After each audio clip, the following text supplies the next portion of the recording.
Module 2 of this Great Awakening crash course, and it's time to talk about who we truly are.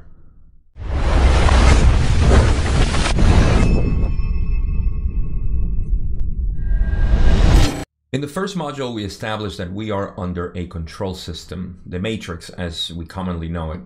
And there's a couple of things that I want to take out from module 1, just to remind one thing and then to expand on the other one, which is what really brings us into the essence of this video and of this whole module. The first one is to remember that this was created because these are negative forces that act on the universe, and especially in our planet's third density planet, which we're going to get into it a little bit today. And it has to do with the hierarchical system that they create to have power over others. I'm not going to keep going onto this because that's all in module 1. Go watch it if you haven't, of course. And the other part is that we touch briefly into why they need us to create this reality. The reason is that we are really powerful beings to create and manifest things. So you're very familiar with the law of attraction, I'm sure. It has to do with that, and it has to do with our co-creative ability in this reality per se. So the thing is that we need to know who we are then to really understand why we're so powerful. And by knowing this, we're going to know our nature, our purpose, where we come from, and so on. So that is the purpose of this first video, to talk about who we truly are, to answer those questions in a way that makes some sense for us who are seekers of truth and seekers of our own beingness. So the first thing to talk about is we have two aspects. This is something that we intuitively know, and no matter where we look into spiritual beliefs, we're going to know that we have two aspects. The first aspect is the physical, the one that we deal with here in the awake reality or the dream reality, depending on how you see it. But this physical reality that we know, humans as we know each other. That physical reality, we know it a lot, and we are being controlled in that physical reality. That's just the Matrix. The control system is it's created under this matrix that we have created ourselves and manifested here in an incarnation. Now, the other aspect is the metaphysical. That's the eternal self.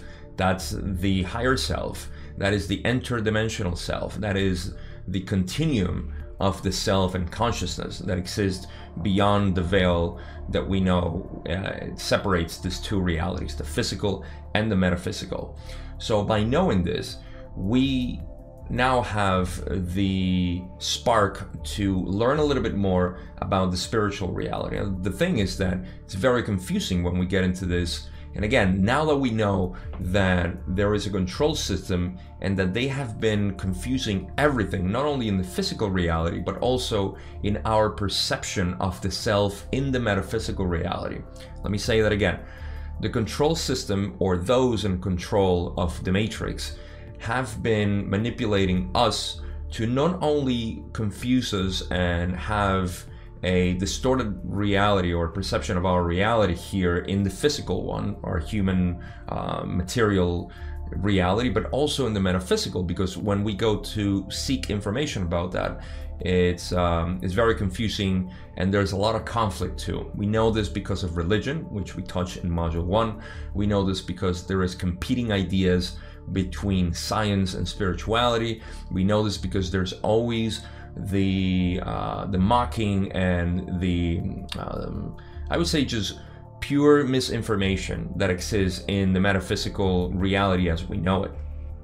Nobody seems to make up their minds in that regard, and so we are separated, we are divided into believing that we are just humans, we are just this physical matter that science, conventional science of course, talks about, and our idea of what our metaphysical aspect is. And because there is this disconnection between the two of us, the two realities of ourselves, is that we are in this spiritual struggle. We are in this, which is just an inner struggle, has nothing to do with our how we portray our spirituality to others or anything like that. It's just an inner battle that we don't know who we are, and that's where we stand today. Of course, there's a lot of history in there, but this is a good reminder that this is a crash course on to knowing who we are, where we come from, where we're going to, and where we stand today. So taking that as a startup, we can now go into the metaphysical reality, because we touch a lot on the human physical matter reality already. But in this module and in this video, and specifically, we're going to talk about that. So the first thing I have is that we are third density beings, okay? This is something that if you follow me in the Law of One, it's going to make sense and you're going to know exactly what I'm talking about. But for you who don't follow me in the Law of One, don't know what the third density being is, think about as humans incarnated here as the type of entity that exists in the universe, separated from everything else because of a veil that has created under this planet, and actually any other planet that harbors life as we perceive ourselves, physical in the third density or the third dimension. Also, it's also talked about dimensions and densities, and some niches are used as interchangeable. So in this third dimension or third density aspect of ourselves, we are veiled from the true self outside of what we call space-time, or this reality, physical reality. And because of that, we are learning lessons that we cannot learn in other realities. That's the purpose that we are here. That's why we can remember our past lives. We can remember who we are. We can remember our true reality. We can only access it through altered states of consciousness, which we know as the dream states, the psychedelic effects, the deep meditation or transcendental meditation, and other altered states of consciousness. Near-death experiences are probably the most common known research in the past century. So these things also create this play between the two realities that makes us see that we are part of both at the same time. So again, without getting too deep into that, there's also the idea that we obviously do not come from this earth, and there is some large research here, and then the Law of One, actually, in my series at the time of this recording, I just talked about how this transition actually happens between what we call second density and third density. But the point is that we as third density beings here, we are part of the planet, but not all of us may come from this planet and are from other planets. These are called now star seeds or wanderers in the Law of One. And that just means that our spirit has traveled from other planets to come here and aid the planet in its very important ascension, which is something we're going to talk about in Module 3. So that's important to keep in mind, that our soul may come from another planet. We don't know for sure. It doesn't really matter for the purposes of us in our mission here, but it's something to keep in mind, because that's something that is just part of the nomenclature of this whole universe, or cosmos, if you will. So the other thing is that we chose to be here. We selected to be here. There's a lot of confusion, especially in people who are awakening to their spiritual beingness, to wonder if it's themselves who chose to be here. Why did we select this planet to come and do something where we feel alienated, rejected, we're outcasts of society, and we just don't feel like this planet is our home? And there are reasons for that, but the only thing that I want to just really hit here is that we chose to be here, and it was a voluntary mission that we came here to do so. So incarnation here is by choice. It's not forced, at least not the majority of the people that exist on this planet, for sure. And that's something to keep in mind, especially if you're a spiritual seeker. In these times, there's a strong chance that you're not from this planet itself. So the repercussions of that are not really that relevant on this video, and then they're not really that important in comparison to other humans. This is a good point to make the distinction that no matter if you come from any other planet or from this one, we are the same in the sense of unity within the planet and within our conscious or cosmos consciousness, the cosmic consciousness itself. So good to keep that in mind. Second thing is that we have a twofold purpose.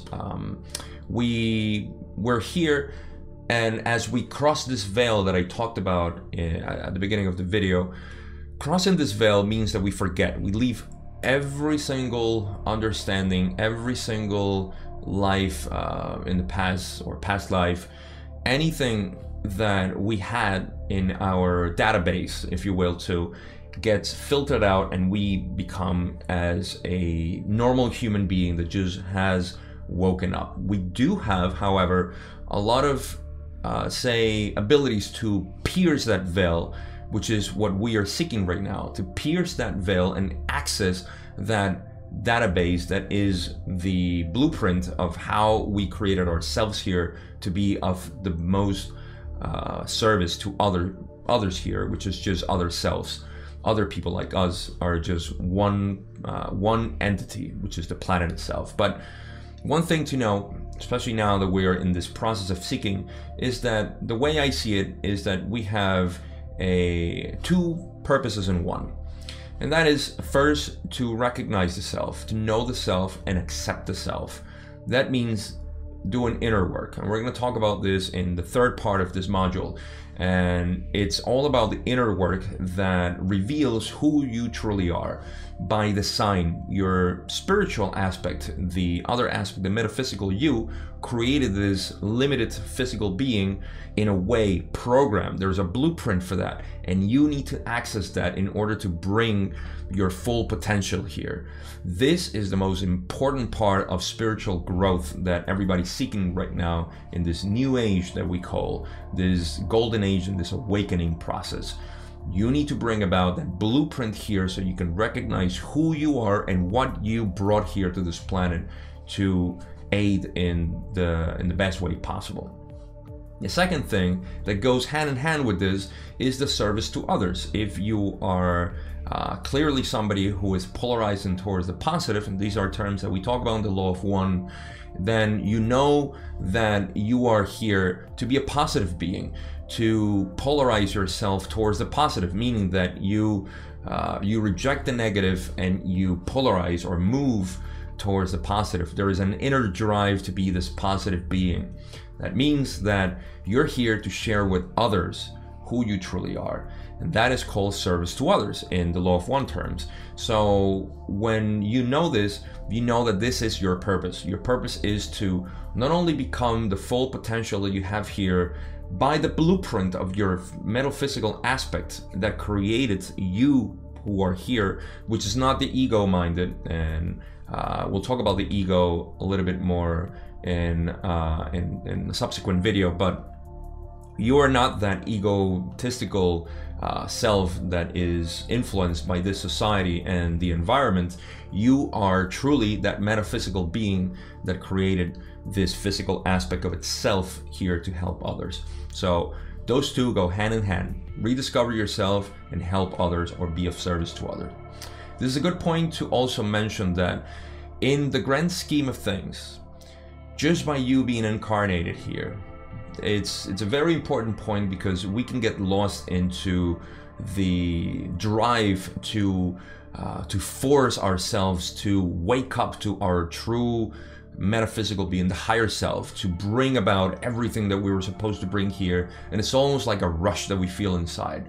Well, this is a good point to say that you, just by existing here, are creating a huge help, because you have a subconscious inner vibration. You came here with your database, basically. Your higher self never abandons you. It's actually impossible for your higher self to abandon you, because you are one. You're attached, if you will, by the silver cord that is very well known in the circles, and that never goes away. That alone is creating a huge help in vibration here. So even those who are wanderers and have come here with physical limitations, you may know a lot of people who are handicapped. A lot of those handicapped peoples actually came here so they can just be who they are and raise the vibration of the planet in their own way, There are many ways that this can be accomplished, and it's something very important to have in mind. You don't have to become this guru, you don't have to become this master, or you don't have to become this ascended being to actually contribute to the increase in vibration of this planet. And we're doing a tremendous job just by radiating who we are. And the more we do it, the faster we can go through this, but it's not necessary, it's what I'm saying. So don't get caught into that. It's a very common trap for people who are going through a spiritual awakening. The last thing that I have is that we're reconnecting with the self. And this is the priority and the first step to realize who we are at an individual level. This, like I said, is the crucial point and probably the most important thing in this metaphysical aspect of who we are. To know that we are part of this cosmic consciousness, in an individualized portion of consciousness that came here and is trying to manifest itself in a very, very particular way. That's why we're so different here, because we have the possibility of distinguishing each other and bring about a very limited aspect of the cosmic consciousness, but in a very different way. That's why we have musicians and we have poets and we have warriors, if you will. You know, we have all kinds of personalities here. But the more conflict you have with yourself, the more you know that you're not expressing who you truly are. So this is why I say that reconnecting with the self is the priority here. If you're seeking to reconnect, of course, more with who you are, or just bring about who you are. So these are very important parts of what it is to know. We have basically answered where we come from, who we are, and where we're heading, or what's our purpose here. So those three questions are key questions that humans have always asked, and of course it's only about you to know if this is your truth. Like I always say, this is just information. I'm only talking about the things that have come my way. I'm expressing it in the way that I know how to express it, and this is just information that is getting to you. It's stimulating something in you. Don't take anything for granted. Just take what resonates and ignore what doesn't, because that's how we actually and truly grow. In the next part, we're going to talk about the interdimensional realities. Who is assisting us at a spiritual or energetic level? I'll see you in part 2.